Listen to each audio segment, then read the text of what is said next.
Hello, everyone, and welcome to DroneNation for June 28th, 2021. I don't even have I usually have a tagline for the show. I'm here by the tagline, EVO 2 Special Edition episode tonight. We usually don't have EVO stories, but tonight we got a couple of them. So I'm here with my dear co-host, Marcus Crawford, and Mike Wright. Will be joining us in a few minutes to go through some of the stories. He's got a lot of input on a couple of the stories tonight. So, Marcus, how are you doing? And what's the temperature in Meridian, Idaho? Right this moment, let me look it up here. And in cool Meridian, Idaho. I want to be accurate. It is precisely 100 degrees. So we're in triple digits, and yeah, it was a warm one, and we're supposed to get hotter from here for the next few days. Hotter. Yeah, we're supposed to be in triple digits for the next like 9 or 10 days, something like that. Marcus, you're sure you're not in Texas now, or yeah, or Florida, or something like that, or down there in Louisiana with Johnny Drone Flyer. Yeah, and some strange weather all over, and we're going to, of course, check the weather with Mike Ray. And we're laughing about this, but, it's really becoming a big story. The heat wave in the West, the droughts in areas. I mean, it really is, Seattle, we talked off air about someplace 115 degrees. So it's not really a funny story in the long run. Those are dangerously hot temperatures, especially for places that don't normally get temperatures like that. Yep. That's a fact. And especially when you think about Seattle, I lived in Seattle for 6 years, and gosh, I don't remember ever Seattle getting above, at the very most, like 85 degrees. And when it was 85 degrees in Seattle, everybody thought they were going to die. So they're well over 100 now. I just saw a news story. They literally, parts of their freeway are buckling because of the heat. So they're having all kinds of issues. And the other thing I will add is, nobody in that part of the country has air conditioning on their house. I saw that news today. The low percentage of people in the Seattle area have air conditioning. You just don't need it. It's just, there were maybe 2 weeks out of the summer that it'd be 80 degrees, and okay, you might be a little uncomfortable. But other than that, you never needed AC there. So, when you're talking about potentially, you mentioned 115 degrees someplace, there are people that will definitely stress out. So, yeah. Not good. Yeah. So, all right. Well, with no further ado, we're going to bring our esteemed guest in from cool Texas here, or whatever. With no further ado, Mike Wright, how are you tonight? Mike, you're muted there, buddy. Your lips are moving. You're muted. He's looking. You're looking for that mute button. So there you go. No, it's a cool 75 degrees here today, right now. And right on. I just looked the 12-day forecast. The 12th of July is the first day it'll get up to 95. That's the highest in the next 12 days for us.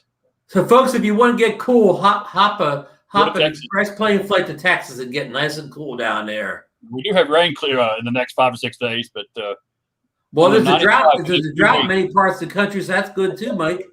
Yeah, but I can't believe 95 for the first 2 weeks of July. That's wonderful. Yeah, it's saying 101 right now here, and yeah, tomorrow 103, Wednesday 103. So, yeah, no bueno.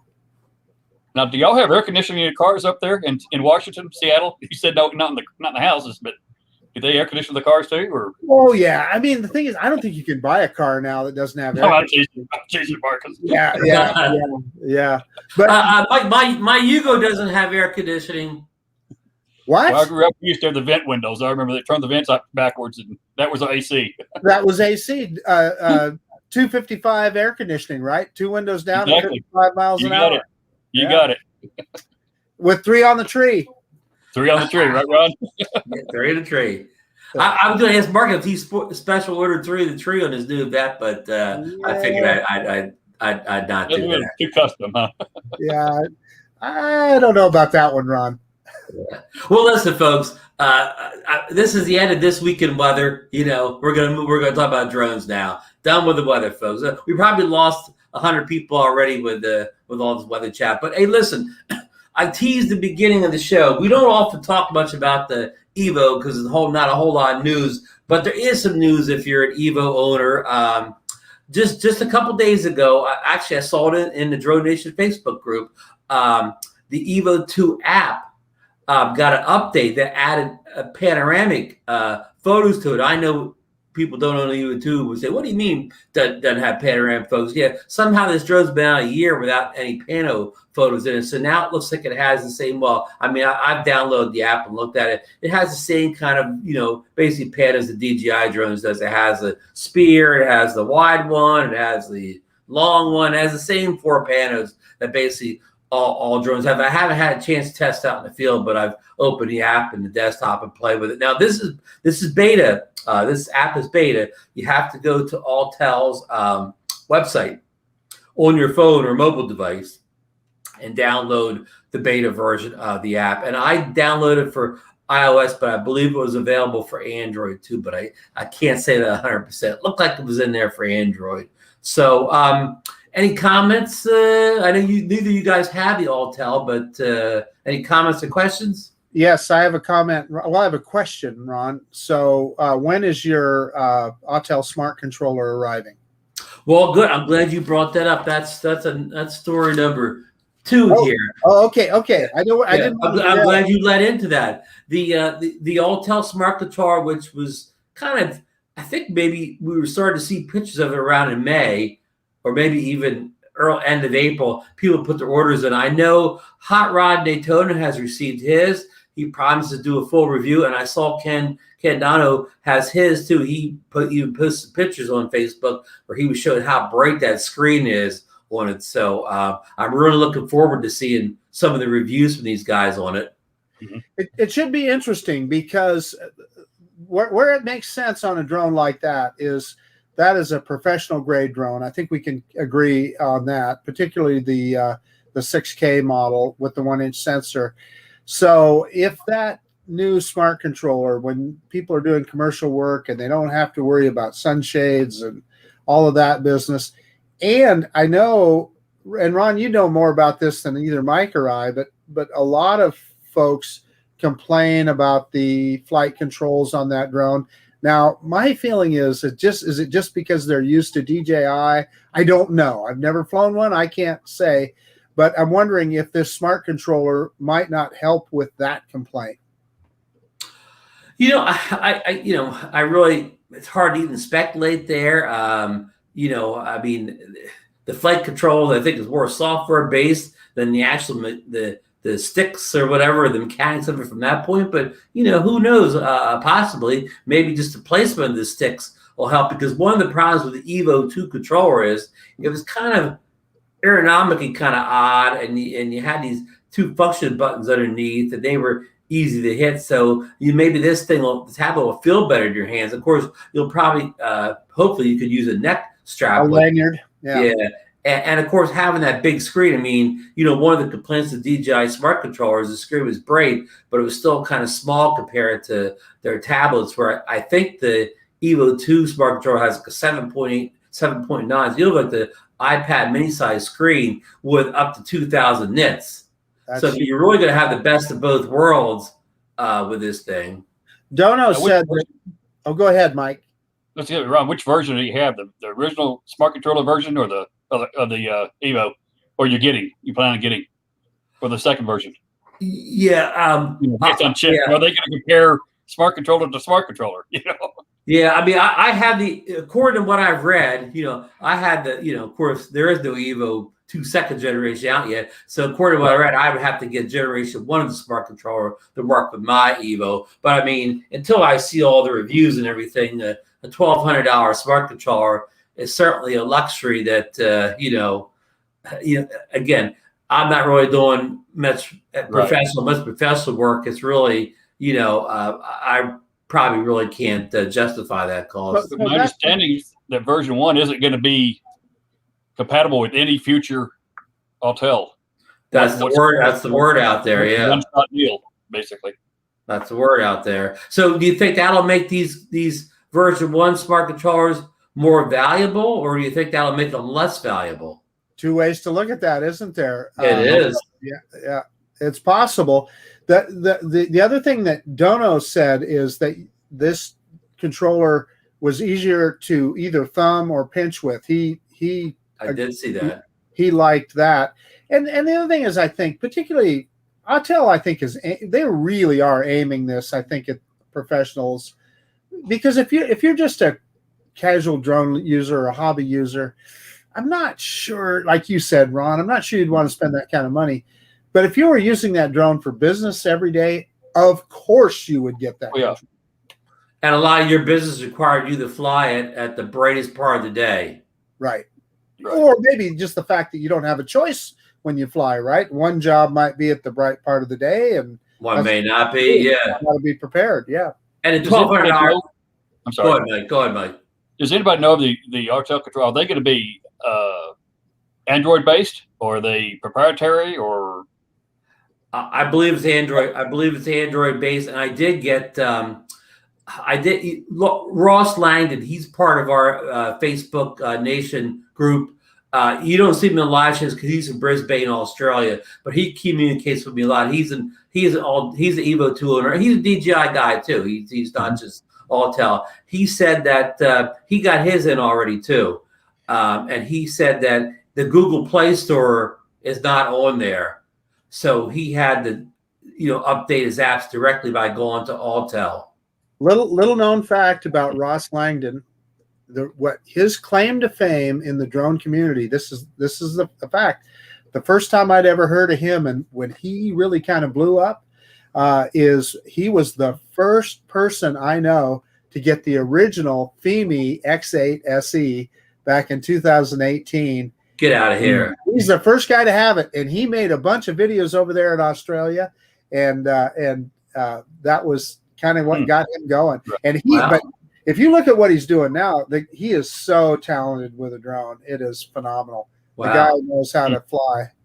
Well, he also dropped some more breaking news today, guys. That now, besides the app update that was available a few days ago, now they dropped the firmware update today for the drone. That app update actually added all these panel features without a firmware update, but now they dropped a big firmware update. He says it's a huge one. There's a lot in there. I don't have any more details beyond that, but if Ross says it's used, it is used. And I'll give you another feature that that app update added. And I'm going to call this a missing feature. It should have been there from the beginning. Now you can program one of the function buttons to change speed modes for you, because they have their normal speed mode and then they had the ludicrous speed mode. But actually inside both speed modes are two different settings. So like ludicrous has two different settings and regular, but now you can activate that by a function button. Before, in the middle of the plane, you had to go in, dig down a couple menus deep and change it over. And that was a major pain. Marcus, you got something. So Ron, you said ludicrous mode. Now I know that's kind of a Tesla deal, right? Tesla, their cars, you put them in ludicrous mode.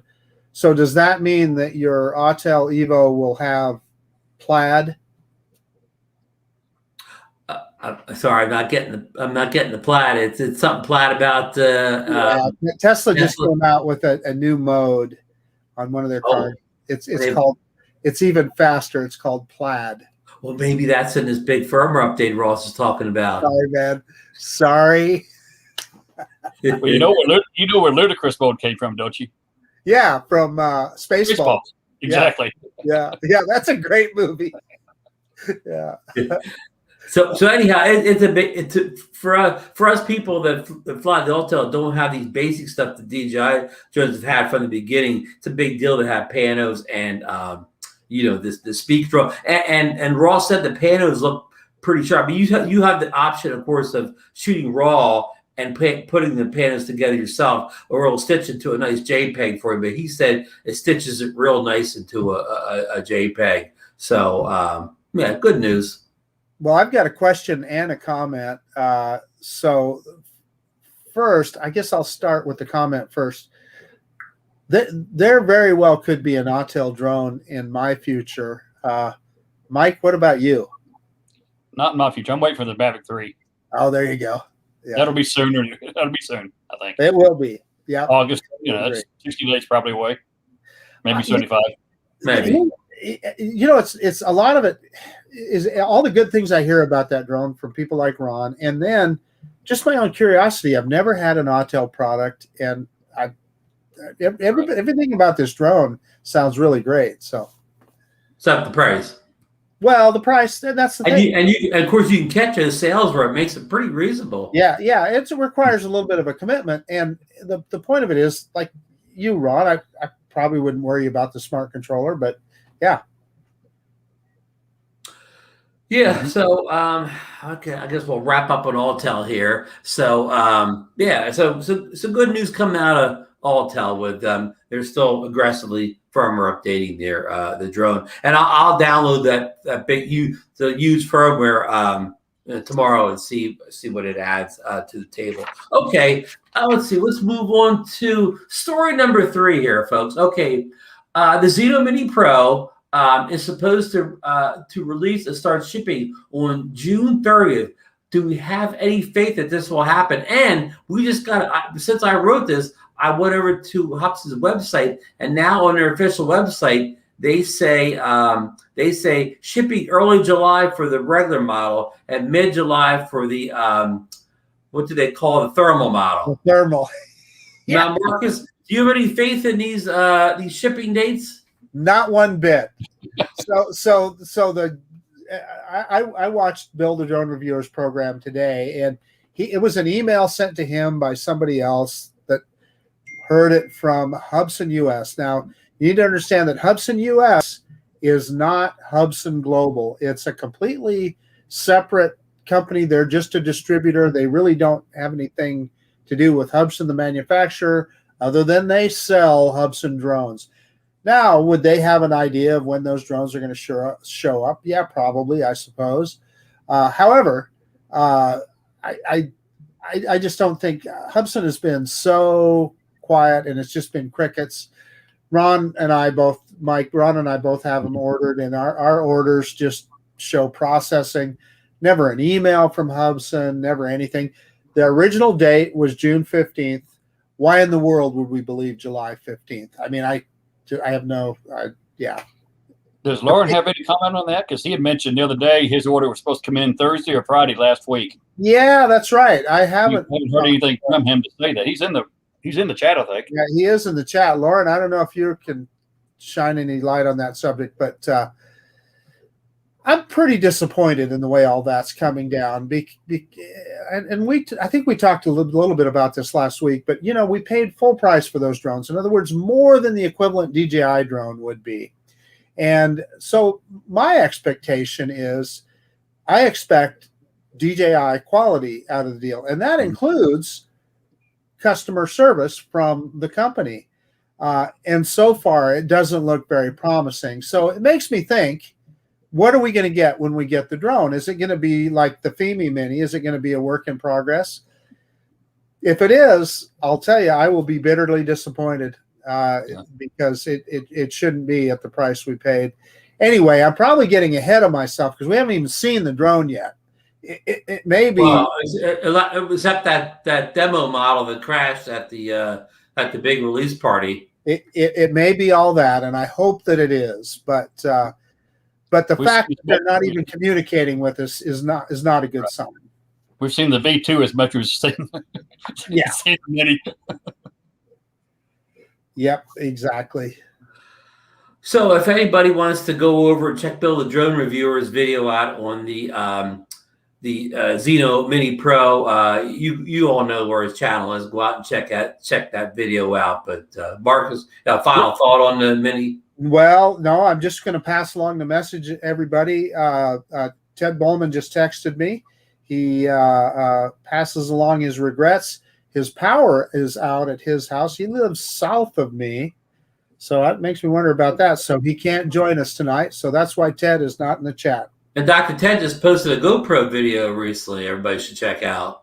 He did. He took a really cool trip up on the Salmon River, and I don't think he took his own side-by-side. He's got a side-by-side, but he gets out in the wilderness quite a bit. So, yeah. Hey, breaking news here. Did you see Lauren respond to Mike's request and post up, Lawrence said, we get a shipment on Tuesday or Thursday, so maybe. Well, good. That'll be good to know. So, Lauren, I mean, yeah, let me know. I would love to know if that actually shows up. So we'll see. Thanks for that info. Yeah, thank you, Lauren. All right. Well, we're going to quickly move along. We have a big agenda here tonight. Okay, next up is, we kind of already talked about this a little bit.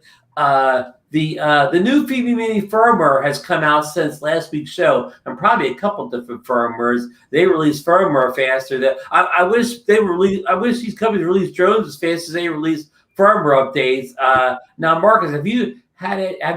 First of all, do you know any of the numbers? And have you ever had a chance to test any of this firmware out for us? I absolutely have, and let me tell you the number. Hang on here, I got to get the right picture on my phone here. Whoops, that's not it. Just a second. Yeah, so the flight control firmware, the latest is 1011A, and then the latest for the camera is 2009C, and the latest for the RC relay is 3003A. Now, I just put out a video the other day trying all the tricks that everybody says with your phone. Turn off wireless, turn off Wi-Fi, yada, yada, yada, on and on. Didn't help my connection a bit. So today I went out early this morning before it got too hot, and I took it up again. I unbound and rebound the controller to see if that would help. And then I also took my other controller from the Fimi X8 Mini that I had previously, the one that I dropped, and I bound that to the Fimi Mini. And then I also took my I've got a Google Pixel 3 that just so that I can, for testing drones as opposed to the iPhone, and I tried that with the drone. And then I went to a different location besides Heroes Park to see if I had Wi-Fi interference at Heroes Park. And I'm just going to tell you that I didn't have much luck. And in fact, that video is rendering right now, and I'll get it up as soon as I can. But, Ron, that Fimi Mini, it's just not ready for prime time. Matty Kondo says, sounds like a bad OTG cable. Marcus said, maybe you're right, Matt, but I think everybody got a bad OTG cable. Yeah, and Matt, I've tried 3 different OTG cables. I have 2 different ones for the iPhone, and I have a USB-C one for the Android phone, and none of them work. So maybe I've got 3 bad OTG cables. I don't know. Could be. It's possible. That's still a Fimi problem. And I got one too. And even if you did get a bad one, you're kind of screwed because you can't order one for Fimi. Yeah, so that's right. there's no way out of this, Matt. And it's preparatory, so you can't use somebody else's OTG cable. So you're kind of screwed any way around. Hey, I want to go to Jake's Drone Live's question here. He says, anybody tried the new beta firmware for the EVO 2 series, including 360 pano shots? I'm curious if I should get it or wait for Autel to officially release it. Jake, I've downloaded it. I've tried it at the desktop. It seems to be working fine, but I haven't flied with it yet. So firsthand, I cannot tell you that's good in the air. I can just tell you it works the desktop. Now, our good friend Ross Langdon, he's tried it out in the air, and he doesn't have any issues. Now, he's on Android. I don't know. I'm on iOS. So that's all I can tell you at this point, Jake. Yeah. So with regard to the Fimi, here's what I'm going to tell you. If you're thinking about ordering one, don't. And if you have an order already out there, quite frankly, I would cancel it because it's just not a drone that you're going to be happy with. There's all the problems with the gimbal. And then on top of that, so many people are having connection problems as well. I'll be honest with you, even at $319 like Ron and I paid, just not worth it. And I repeat John Coopy's comment that I said last week. I'd rather paid $400, even $450 for one that actually worked like it says it's going to work. Yeah. And let me assure you guys that I will continue. If new firmware comes out, I'll continue to mess around with that drone and see if I can get it to work. But so far, I don't have a lot of faith in it. I will say this, the drone that I broke the arm on, and that was my fault, Fimi is sending me a replacement for that drone, so I will get another fuselage in, and I'll try that one out when it shows up, and hopefully it's better. And if it is better, I'll report it as so. Yeah, and I know Matt is saying Freddie's got his out pretty far. Yeah, he has. Fred, so did Alderan. I'm just telling you, there's a lot of people like me and Ron that we can't get them out past our driveway. So I don't know. Mike, how's your Fimi flying? I haven't flown my Fimi in a while. I don't have the Mini, but I haven't flown the other one. You got the big one. I've got the 2020. Yeah. Mike, you were smart not to order the Mini. Yeah, I think so. I thought I'd wait it out. You were smart. You're a Same wise thing man. on the Zeno. I'm waiting it out. Waiting it out too. Yeah. So we're losing faith in the Fimi. Now we got to put our faith in the Zeno or whatever. Exactly. But we're losing faith there too. So I guess the faith's got to go over to the Mavic 3. What? It may be up before the Zeno gets here. It could, and the Mini 3 could be out here before the Zeno for all we know. Hey, I want to jump back to the Zeno Mini story just for a second. Okay, even if it does, what they say ship on early July. Okay, say it actually does ship on July 1st. Does that mean it ships from some far-flung part of China on a container ship that takes a month to get here, or does that mean it ships from someplace closer and we get it in 2 or 3 days? Yeah. What's the scenario there, Marcus? Well, who knows? It's probably coming from China, and then it'll be another month getting here. Hey, I want to comment on what Lauren and Lon were saying there. So Lon is asking, could it be an antenna connection? Lon, I've tried 2 different remotes. I have 2 remotes for that drone. So maybe I have bad antennas on both remotes. Possible, I suppose. And maybe Ron's is bad too. Maybe they're all bad. I don't know. But yeah. Anyway, maybe there is no such thing as a good ATG. They may not have a good antenna. I don't know. But I have 2 remotes and neither one of them work. So, but to your point, Ron, if I was a betting man, I would be willing to bet that those drones are coming from China. And that means they'll probably be on in a container on a ship that'll ship someplace to the West Coast, and it'll be stuck outside the port of Long Beach for 2 weeks, sitting out there waiting to get unloaded. And then another 2 or 3 weeks in stuck in customs or whatever. Yeah. So if that's the scenario, we're not seeing those things until August. Well, just like Mike said, the Mini 3. Right, but that's been the history of Husband, isn't it? That they ship it. It takes 3 to 4 to 6 weeks to get here. Yeah. In the past. Yeah. Why would it change? Yeah, and that's the history of most drones that aren't DJI. Almost all drones that aren't DJI. They take forever to get here. Except, I shouldn't say the Anafis were, whenever the Anafi said they were available then. They weren't available 3 months from then. So DJI and Anafi, because even Autel, they'll announce a drone and it won't show up for months or whatever either. So they're on that train too. But hey, let's stop being negative Nancy's. Let's go into a positive story, guys. Okay, for all the people that are waiting for the Zeno Mini and have the Fimi thing and won't fly, Brian Howard from our DroneNation Facebook group posted a photo the other day of a Mini 2 bundle available at Costco, and it was going for only $439.99. I saw that as well. Yeah, that's at the Costco here too. That's a great deal. It is. And you can have that basically. Well, depending on where you live, Costco may be closed now. Sorry, I was rendering a video and it just. I thought Mark was going to the club. Yeah. I thought that was the celebration music when you buy the Costco Mini 2 bundle. But seriously, folks, okay, if somebody was asking you about legislation or the Fimi Mini or get the Zeno Mini 2 Pro, or should they just go to Costco and pick up that Mini 2? What would you guys tell them? Mini 2, without a doubt. At Costco. Yeah, Costco. You get 2 batteries in that package. Get it tomorrow. And not only that, if for some reason you don't like it, you just take it back. Yeah, exactly. Costco. Yeah. If you got Crooked Horizon or it flies, the RC connects. I mean, you know, it just works. You know, I flew back to back my Fimi Mini with the Mavic Mini back to back, and what a difference! The original Mavic Mini, even I would say, even though it's only 2.7K video, I think was better quality video in my mind. So yeah. Anyway.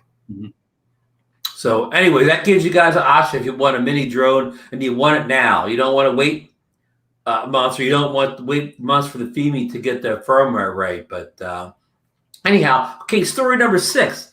Our good friend Dustin Dunnill over there in Hawaii, he finally did his Air 2S country range test where he goes and flies off the side of the mountain. And he got that baby out 4.2 miles.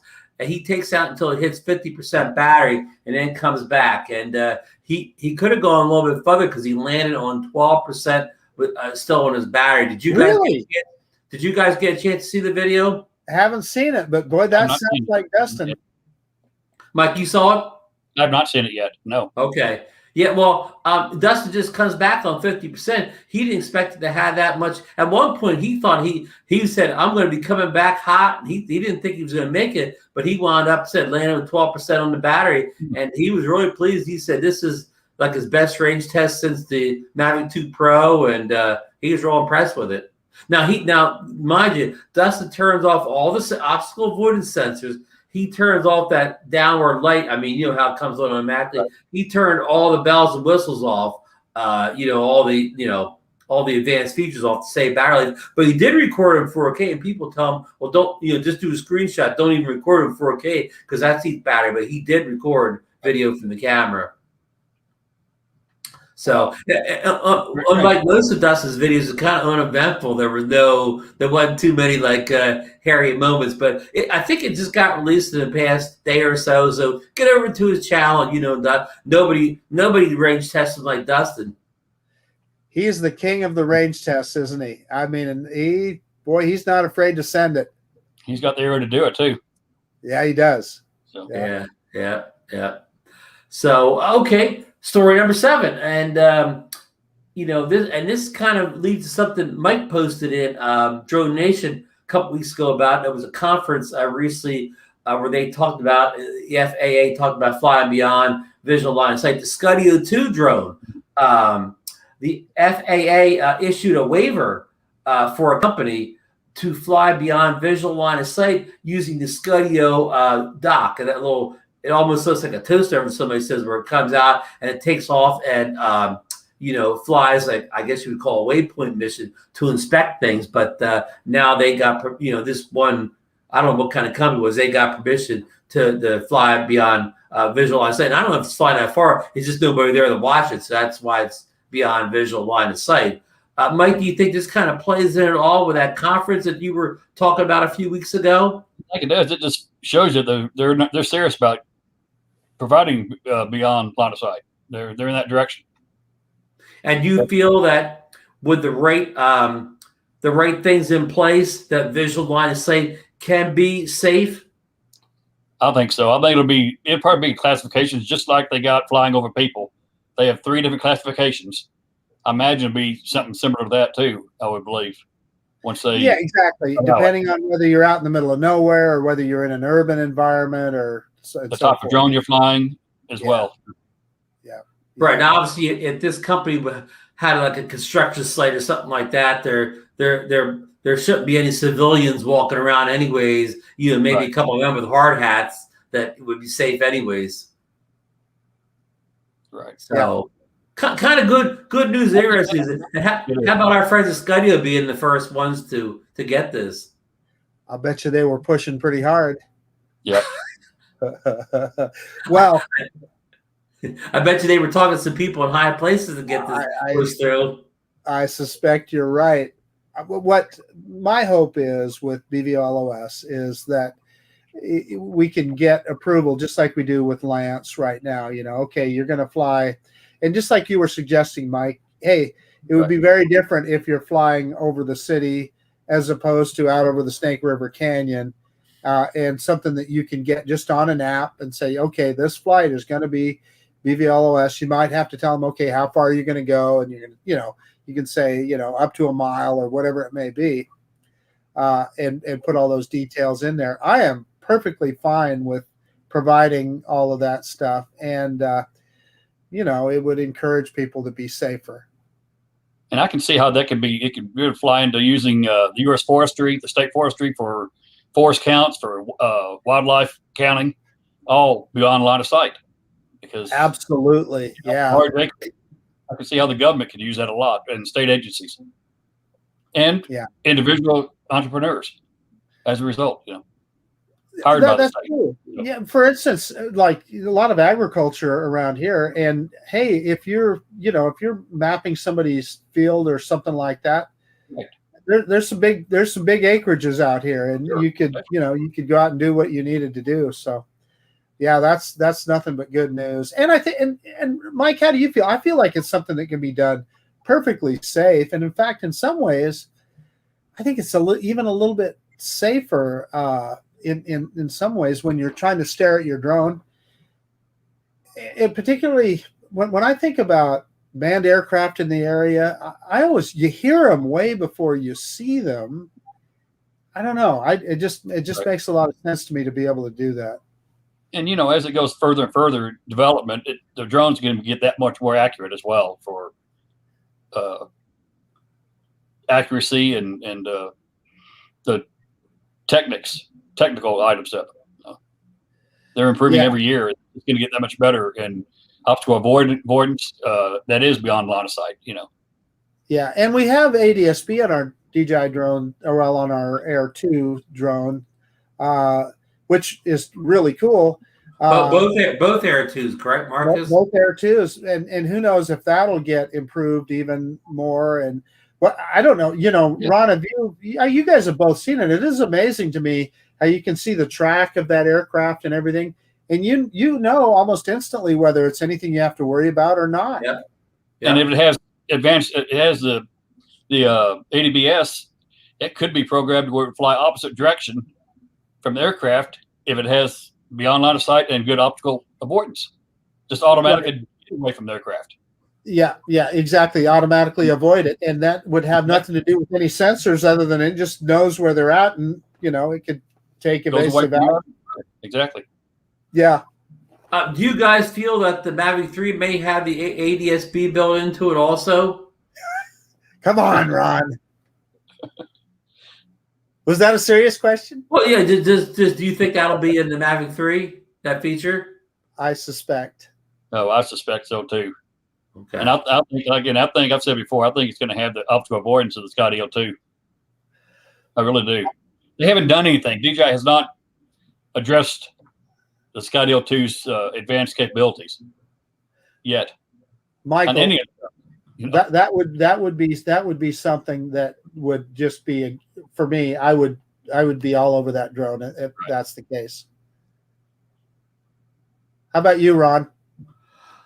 Yeah, I mean, that would be a good selling point. I mean, I was real excited to have all the obstacle avoidance of Skydio, and then I kind of figured out I'm not the type of person that's doing a lot of off-road motorcycle and things like that really pushes that hard anyway. So I mean, it's not as important a feature to me as it is some other people, but I mean, it would be nice to have. Yeah, Ron, but for again, you, it's more commercial advancement than hobbyist. Yeah. Hey, I want to address Third Eye View is talking about military aircraft not having ADS-B, and I think he's correct. But we have a fair amount of Blackhawks and military aircraft around here as well.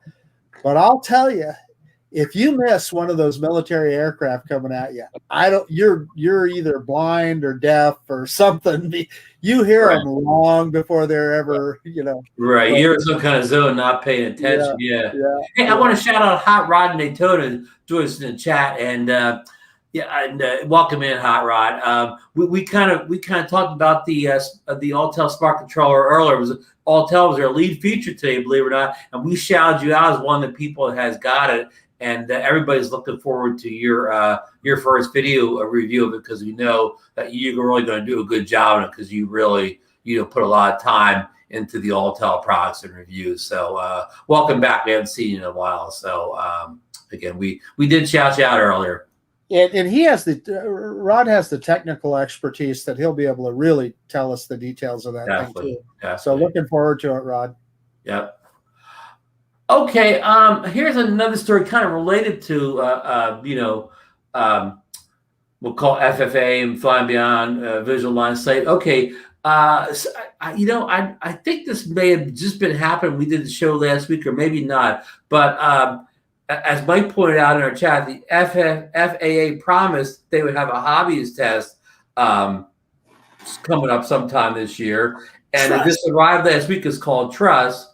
And I know Mike posted about it on the DroneNation Facebook group, and he's actually taken a test so far. Mike, can you elaborate on it? And some of the things I know a lot of people ask is, how hard is it and how much does it cost? So give us an overview of your thoughts of it. Maybe you could address the questions that most people ask. Well, first of all, it's not hard. There's no cost, totally free.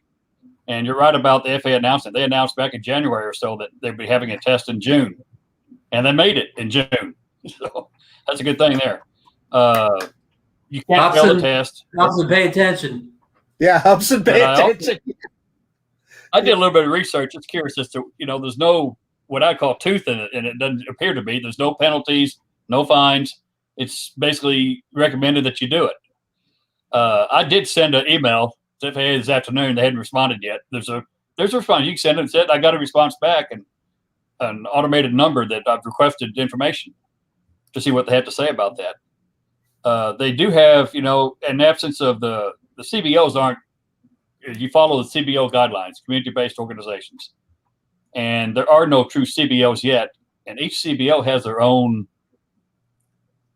rules, regulations. They're very similar, but they're not identical. The FAA does have on their Trust website, though, that they say in absence of or until they approve CBOs, they've got their own list of guidelines. They say you can use that in lieu of the CBOs or until that time. What does CBO stand for again, Mike? Community-based organization, meaning, and is it Greg, I think, with Pilot Institute mentioned that they're basically two CBOs, he said, out there, what he's thinking, he's hearing, and that's going to be the AMA and Flight Test. Flight Test is I've been to 5 of their flight fests in Florida, Texas, and 3 of them up in Ohio in the last 5 years. And it's started out as an RC. You build your own planes, foam planes, dollar foam board, so forth. And it's a great community. We had 1,600 pilots that won the Flight Fest, the last one I went to up in Ohio. Wow. And they bought an old golf course 2 years ago. They're finally having the first Flight Fest at that location now. They built some buildings, so forth, and developed it this July. But they're evidently, according to Greg, one of the other, they're one of the ones listed too by the FAA. That's going to be supposedly a CBO. But right now, I imagine that even though they have different regulations, these different CBOs may have slightly different differences. I imagine the FAA is going to specify these are the audits you need to include in your regulation. If they're not already there, you'll addend them. So, right. And they're pretty much common sense. It's what we've all been flying under anyway. Under 400 feet, and in line of sight, not over people, things like that. Yeah. One of the things that you might want to of it, though, if you don't have it, what are they going to do? I'm anxious to see if I actually get a response from the FAA on it. Yeah, one of the things that I thought of when you're taking that trust test, a friend of mine who shall remain nameless, there's several places that you can take the test, several organizations that give it, and Mike Pilot Institute is one of them, and that's where I took it. And so it says so on my card. It says Pilot Institute. Well, I have a friend of mine, the Boy Scouts of America can give you that test. He did his on the Boy Scouts. So I don't know. His card says, where did you test? Boy Scouts of America. Yeah, I think Pilot Institute sounds a little better. I don't know. I agree with you.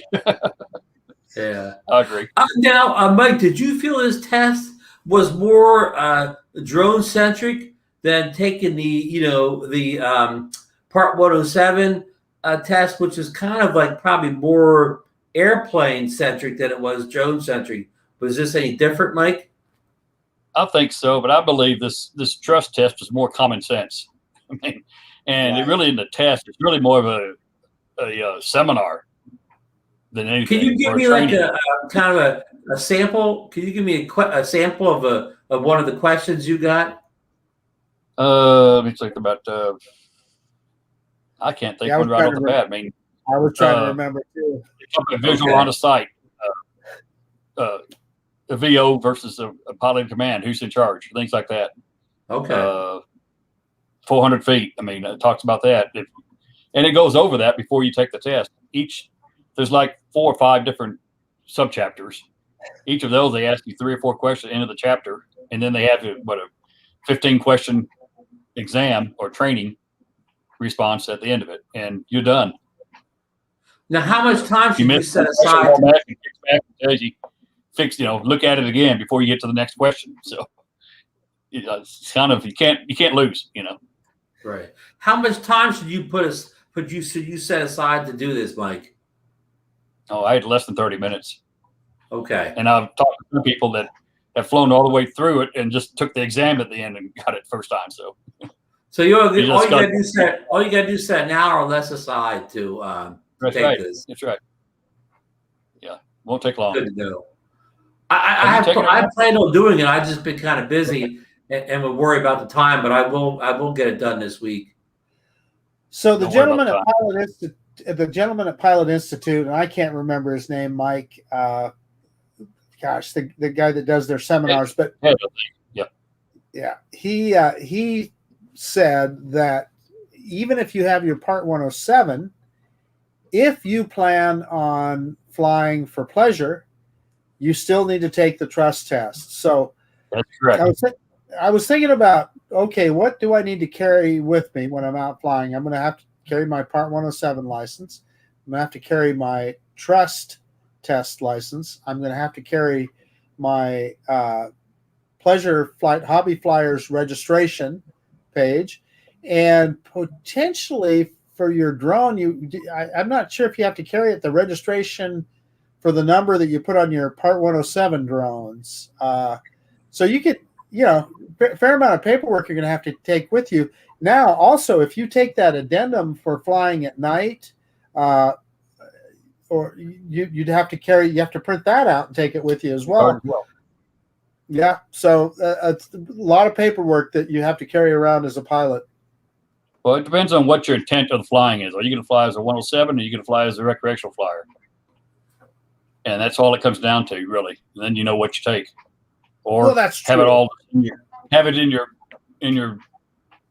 drone package and you go with it. You got it. Yeah. Of course, that all depends on what date it is, because if the FAA considers any posting of drone video on YouTube as in furtherance of a business, then every flight you could take could possibly be a Part 107 flight. If they're using that I'm going to say rule, I don't think it's written down any place. That's just what they tell you on the phone.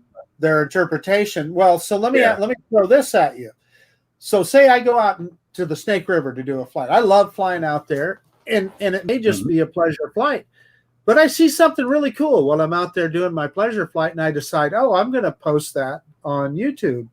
I'm monetized on YouTube, so all of a sudden, what started out as a pleasure flight turns out to be a Part 107 flight. So kind of the way I look at it is I got to carry all that stuff with me. Mm-hmm. Lon said you could have it all as a PDF on your phone.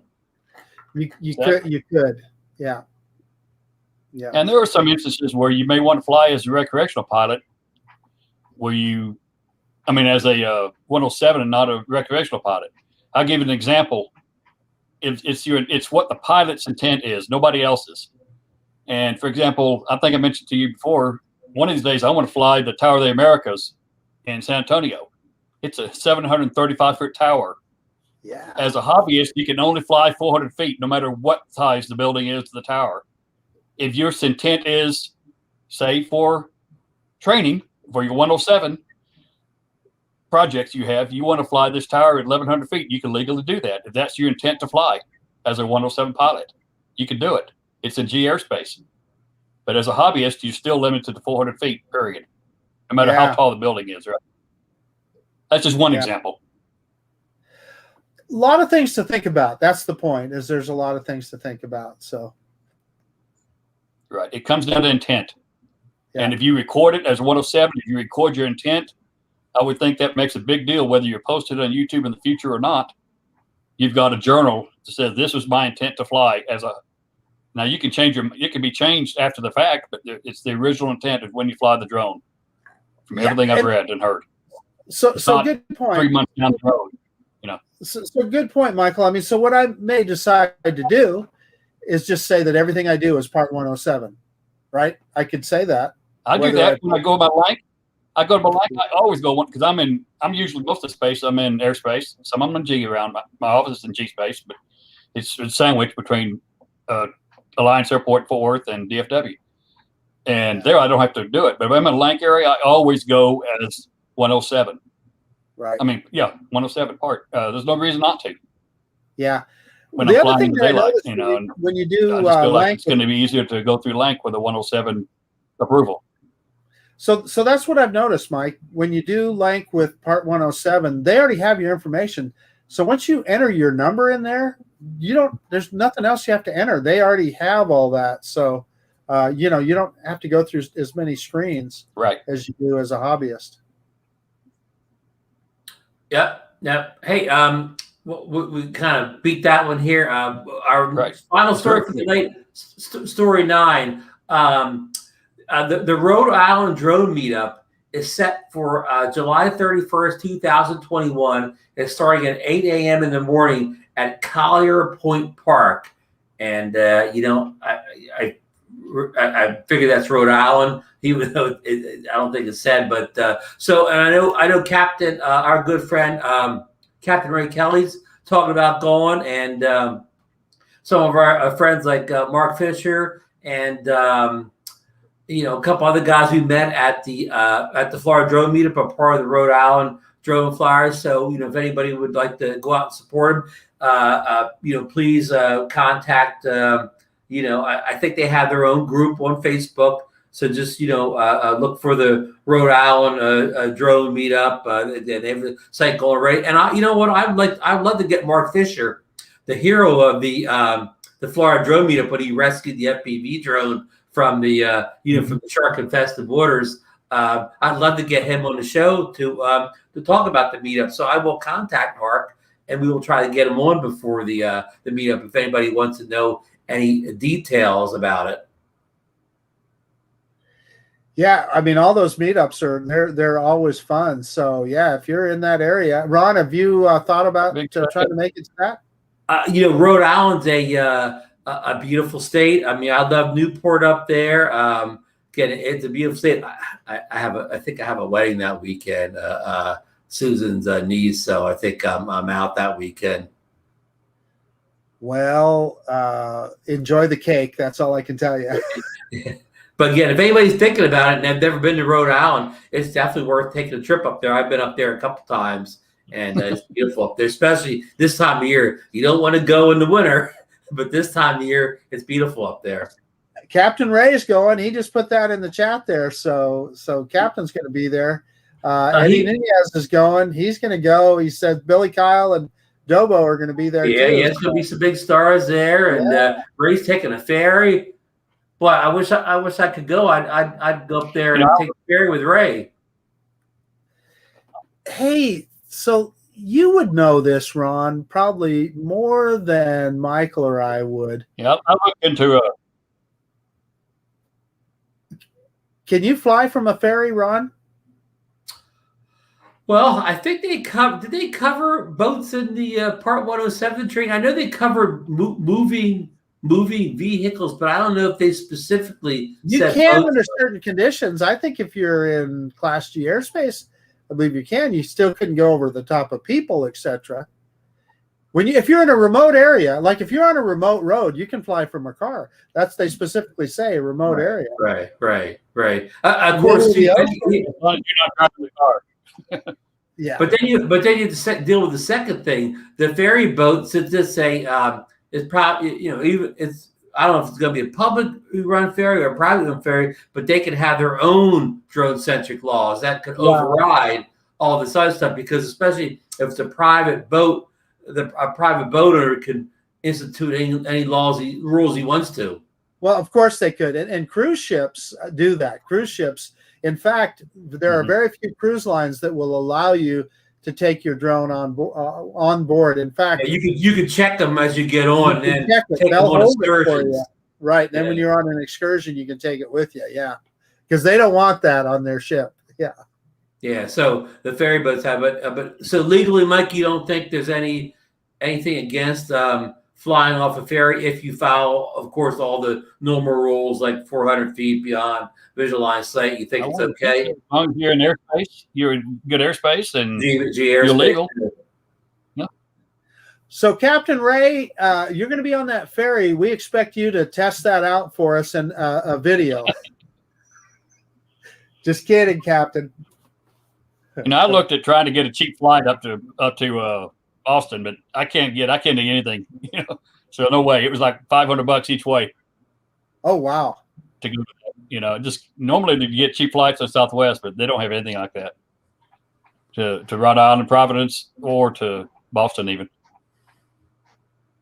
So, John Drone tried to fly on a Viking cruise ship.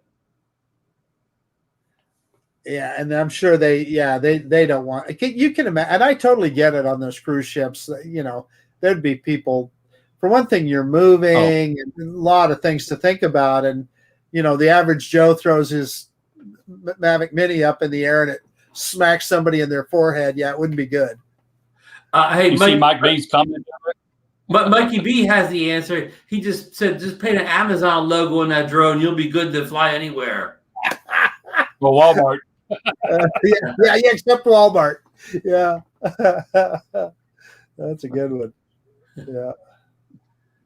I have this one on the list here, but I got some information today about our favorite video editing application for the iPad, LumaFusion, a very full-featured editor. You can do most things you can on a desktop app like Final Cut or Premiere. They have a beta out now for version 3.0, and what 3.0 brings to the table, among many other things, it allows you to edit completely from an external drive. So you don't have, even if your hard drive's maxed out on your iPad, doesn't matter. It can do everything from the external drive connected to a fast bus. And that will be available in 3.0. And I heard 3.0 may go public maybe later this week, early next week. So we're just days away, hopefully, from having version 3.0 of LumaFusion, and we'll be able to edit off external drive. So, that'll be a good day. Now, Ron, did you get your new iPad? I have it right here. I have my iPad Pro with the M1 inside. Michael's got his. I've got the 11-inch, Michael. You got the bigger 12.9, right? 12.9. Right, 12.9. Yeah. Do you have LumaFusion, Mike? I do not. I'm looking at getting it though. I think it's very affordable. Prices change, but I'm going to say you can generally get it for around $20. You know what else I got, Mike? Too. I got this little dongle for the side. You plug it in, and I got the cap on now, but it's got full SD card, mini and full size. It's got USB 3.0. It's got an HDMI out on it, a headphone I've been looking at those. Yeah, I've been wanting to get one. And I need to get you to send me the link to one. I will. It magnetically sticks to the side. Got it from Amazon. It's very, very affordable, under $20. It magnetically sticks in the side, so you got every port you could possibly need with this. Hey, Ron, I see we've got Mr. Bojack in the chat. I just want to give him a shout out, and he is a representative for Splash Drone, and he is pointing out that the Splash Drone 4 is available. If you're into waterborne drones and so forth. Anyway, just thought I'd bring it up. I saw somebody posted one of the what's the name of that waterproof drone again? The Splash Drone 4. I think I saw somebody post that in DroneNation. I'll bet it would be Mr. Bojack. Is that an orange drone also? It is, yeah. Like the Skydio. Yeah, like the Skydio. Go orange, baby, go orange. I believe you can land it on the water, and you can even get the camera a little bit underneath the water and so forth. But yeah, interesting. This is the ideal time of year to have a waterproof drone, huh? Just saw him in the chat. Wanted to give him a shout out. Good. I'm glad to see him in here. Hey, Michael, one thing. Did you see when you mentioned the iPad Pro? Did you see Ron's eyes light up? They got big as saucers. I'm surprised you didn't mention it earlier in the show. Yeah. Mine came yesterday. Mine came on Saturday. I beat you, Mike. Mine came on Saturday. Late today, of course, and I haven't done much with it outside. Did all the updates, and I was using a little bit today to watch some YouTube videos and whatever. And the screen's definitely brighter than my older one, even though I don't have the super duper screen like you. It's still better than my screen on my other one. But I can't wait for this version of LumaFusion to come out, and really, and I'm going to order like one of those really fast little SSD drives and plug in the side of it to get some fast read and write speeds. And as I was telling Marcus, it'll kind of get me out of the office. Like I won't have to edit every single video in this office, especially in the wintertime. It doesn't make a difference. In the summer, I can go out in the back deck, on a nice day, get some fresh air out there, sip some iced tea or whatever. Just feel like I'm actually enjoying the outside rather than stuck in this one window office all day. Do you have any intention of flying with it? No, not at all. Brackets. They do make brackets for tablet supports for both iPad Pros. Wow. Yeah.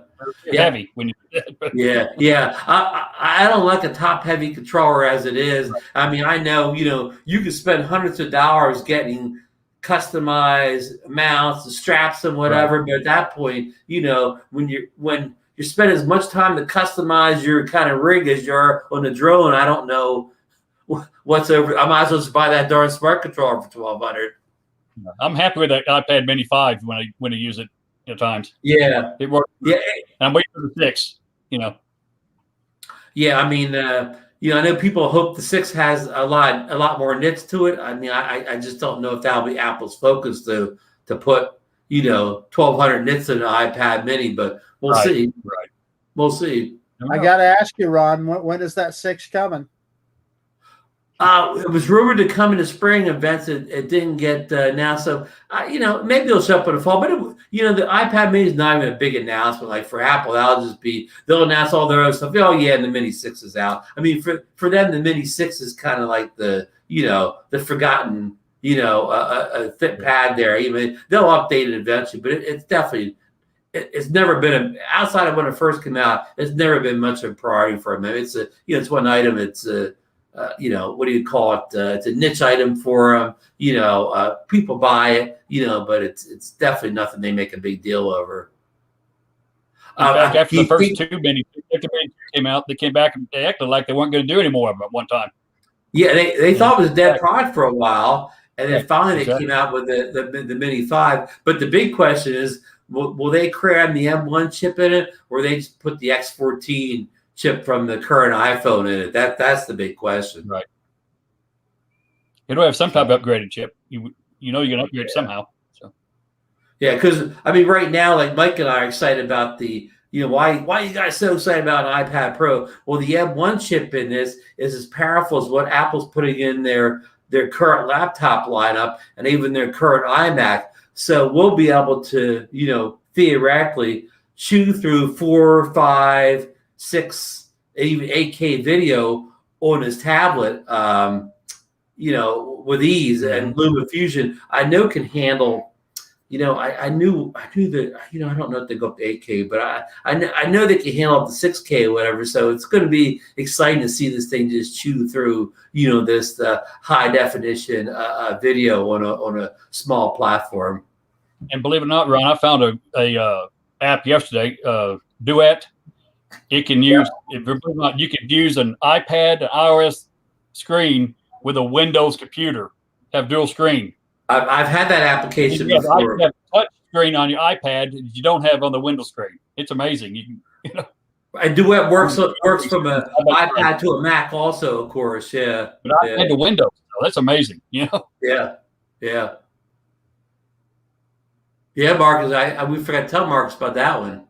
Yeah, that's pretty cool. Yeah. So, I didn't get a chance. We got talking so much, I didn't get a chance to go through a chat. But I'll go at the end here. We got Drone Pools in here with us now. Fly Zone Drones. Casey Steck's in here. Giant Drone Flyer, of course. Lon Norris been with us. Lon's even finished my sentence for the red-headed stepchild for the iPad Mini. Patrick Sutton's in here with us. Matt Kundoff. Leonard Oglesby. Mr. Bojax, Mark Spencer, Stevie from Capture Light Connections is in here with us. Eddie Nunes, Mikey B, the Drone Ranger, Ray Kelly, of course, Third Eye View. Idaho Quadcopter's in here with us tonight. Lauren Donner's been with us in here tonight. Don't forget Matt Kundoff. Matt Kundoff's been in here with us tonight. Ray Kelly. You got Ray twice. That's how important you are, Captain Ray. We'll hit Ray Kelly a couple more times, but yeah. I want to thank. I'm going back. I want to thank everybody. Rich Flyer 32 was in here. Bill Renee was in here with us. OZ Strays Panoramas was in here with us. Speedy's here. Speed Limit Challenger. Speed Limit. Speedy's been in here. Great to see Speedy. Going pretty far back. Akira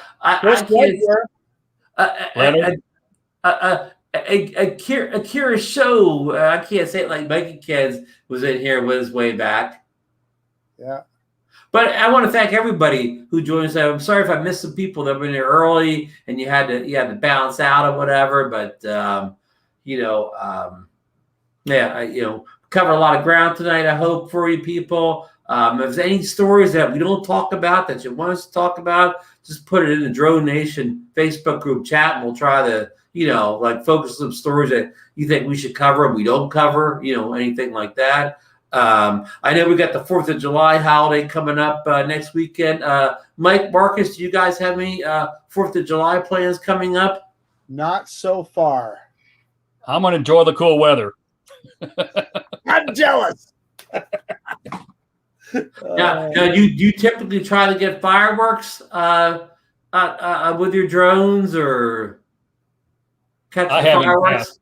I have not in the past. I've done it in the past, but usually I do it with a Fimi drone because I don't want to risk one of the good ones. Hey, send the Mini up. That'll once the gimbal tilts down, you'll miss all the fireworks, but you'll get the ground real good. Hey, Johnny Drone Flyer and I've we've got something we're going to do with those Fimi Minis. We're going to take them to spin up and we're going to have demolition derby. There you go. Oh boy. Hey, don't forget DeMarco, FSU grad 03. Oh, DeMarco, yes. Yeah. Hey, DeMarco. Good to see DeMarco in here. I remember spin was 4 months away now. You're down to 4 months don't forget, what's the date for spin up, Mike? November 4th. Is that right? 5th, 6th? I think the 6th, but I can't remember. And I got to get back in contact with Kelly Shores. We're going to get him on here soon, so he can answer any questions that people may have about spin ups. So we're going to get Kelly on soon. So that'd be good. I'm going to try to get Mark Fisher on here so he can talk about the Rhode Island meetup. But I better get on Mark pretty soon because we're only about a month away from that one. So I better not dilly-dally on that. So get those guys on here. Oh, I got some news for you guys. Poor Ken Herron. he was coming to the Jersey Shore this weekend. You know, Ken kind of grew up and spent a lot of time in Ocean City, New Jersey, which is just hop, skip, and jump south of me here. And he was going to, you know, meet up with some people and fly and whatever. And I was going to get together with him. But poor Ken, his car broke down in like Reisterstown, Maryland. And, you know, plans got canceled. He never made it. So I don't know if the car's back on the road yet or not. But, yeah, so poor Ken was, you know, stuck with a busted car again this weekend. But so anybody stopping by the Ken Herron show Thursday, leave a little bit extra in the tip cup that night. Yeah, his car's been down for several weeks. Well, you know, those Mazda's rotary engines weren't always the most reliable engines ever. Exactly. I just can't see Marcus having a rotary engine. Maybe Marcus can swap engines in the Corvette and put a rotary in there. Be great for a swap meet. There is a guy on YouTube that did exactly that. Believe it or not, really? took a Corvette and believe it or not, some of those rotaries can make big horsepower. They can just keep sandwiching them together, that rotary deal, and they make them with like 4 rotors, and I think there's even some 6 rotors out there that really scream, but they're not terribly reliable. Yeah. Scott and Dew was in here. Forgot Scott earlier. Yeah. Lon saying he had an RX-7 with 200,000 miles on. Maybe he had a reliable one, Marcus. He said that Ken did. Okay. Yeah. No, I had friends that had those RX-7s back in the day. I like the RX-7. The RX-8, you know, I mean, it's a good looking car, but I never liked it as much as the 7. Yeah. The original RX-7 was a pretty cool little design. I mean, it looked good. I mean, you remember if you go, I mean, this is not a car show, but you know, I think about that original RX-7 like I do the original 240Z. They were kind of about the same time and kind of competitors. And yeah. I remember RX-7 used to have that cool commercial James Garnby drive. They'd have that song, like Go Anywhere song or whatever. It was their big advertising campaign for years. Garner was always driving like the California Coast or something in it. Yeah. When I think of James Garner, I think of a Pontiac Firebird because that's what he drove on his show. And he you know, Rockford, the Rockford Files turn. How many of us? Come on, be honest with me, Mike. When you were a kid, did you ever practice the Rockford Files turn? I did. I can tell you that. Oh, he was always driving that thing. I bought a Firebird, okay? Well, yeah, I did buy a brand new Firebird in the 80s, but yeah. Yeah, mine was 70 and white leather seats. Oh boy. Man. Of course, that was common in those days. That red car and white leather. Yeah. That's a fact. Bird. Yep. Boy, we're a bunch of old geezers. Yeah. Everybody's jumping ship real fast now. I don't think Sean's broadcasting. I think this is the every other week that Sean Oz is doing his live show. You know, but if he was, you could jump ship real fast and get over there and hear somebody talk about drones again rather than Firebirds. Yeah. So I think, fellas, do you have anything else tonight, or should we let these people, get on with their, their 4th of July plans? Yeah, I think we better let them get back to, flying their drone, getting that sunset shot if they want, Ron. Yep. So I guess, Marcus, your sun's about to set soon, right? Well, another hour and 45 minutes. About 10 o'clock before it's actually dark here. Okay, so you got time to get out and get that sunset. I actually probably could, yeah. Mike, is your sunset yet? Not yet. It's close. Close? Okay. All right. Mine's long gone, guys. But all right, folks. Again, thanks for dropping in. If I didn't say your name tonight, I'm sorry, but I'll get you next time around. And Scott says the hockey game's on tonight. We got the Stanley Cup now. We have the Tampa Bay Lightning versus the Montreal Canadiens. Is it Tampa Bay Lightning?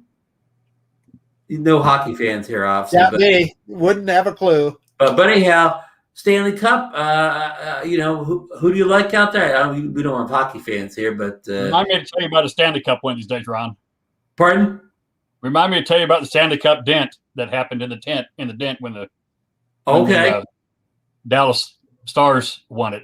What year did you guys win? 99 or 2000. Okay. But there's a story about that. There's a big dent in that cup. All right, we'll cover it on we'll cover it on the Stanley Cup issue of the show. Then We'll do that. All right. Good night and safe flying, everyone. Hi, guys.